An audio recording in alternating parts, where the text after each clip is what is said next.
Hello வணக்கம். இன்னைக்கு காலை டிஃபன் என்ன, மதியம் சாப்பாடு என்ன பார்க்கலாமாங்க. காலை டிஃபன் கோதுமை அடைங்க. இந்த கோதுமை அடையில் கேரட், வெங்காயம், கொத்தமல்லி, கருவேப்பிலை, பச்சை மிளகாய் எல்லாம் சேர்த்து போட்டதுனால இதுக்கு சட்னியே தேவையில்லை, சும்மாவே சாப்பிட்லாங்க. ரொம்ப சூப்பராக இருக்கும். மதியம் சூடான சாதம், தயிர், பூண்டு குழம்பு, பருப்பு கீரை கூட்டு, வாழைக்காய் வறுவல், இதாங்க இன்றைக்கி மதியம் நம்ம வீட்டில் சாப்பாடு. இந்த சமையல் வீடியோ எல்லாமே நான் ஏற்கனவே வீடியோ போட்டிருக்கேங்க.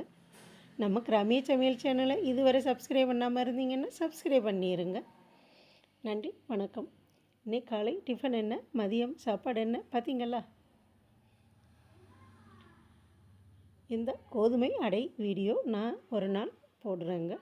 ரொம்ப சூப்பராக இருக்கும். நன்றி.